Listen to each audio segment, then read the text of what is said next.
back in the day, my uncle traveled around the world and he inspected factories for the company he worked for. And he one time shared that there was a significant difference for him in the American factories he visited versus the factories in Japan. In the American factories, he walked in and there were barriers and locked gates and protective walls and all these things all over the place to keep people from walking into the dangerous equipment and killing themselves. And he said he went to the factories in Japan and all the same equipment that was just as deadly was out there on the floor, but there were no walls and there was nothing. There were just yellow lines. And he asked somebody, how do people not die here? And the answer was, well, don't cross the yellow line.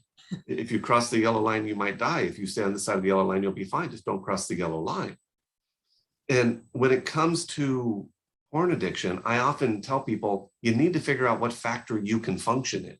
If you are unable to stay on this side of the yellow line, then you need to live in an American factory. And if a filter puts that barrier in place so that when you're like going, you hit the barrier and you don't run into the machinery and you don't end up relapsing, then that's what you need.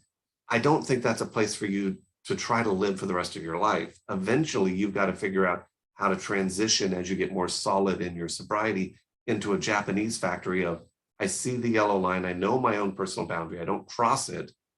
But if you are unable to do that, trying to live in that kind of a factory is just undermining everything that you're trying to create. Okay, so I got my bachelor's degree in Asian studies and worked at the Japanese consulate. So what fascinates me with that analogy is that in the Japanese factory, there are yellow lines. If someone was about to go over that yellow line, there would probably be 2 or 3 people on that person to stop.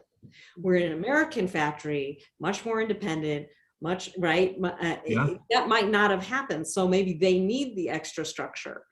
So, so it's this interesting discussion of, can I do this on my own? I love that. And how much support do I need? I think that's. And it brings up for me sort of like where we'll talk about, everybody's unique and nobody's unique. What do you need? Do you need a filter? Do you need more support from other people? How do you build this program for you to help you stay away from porn if that's like creating that shame experience and it's out of control for you?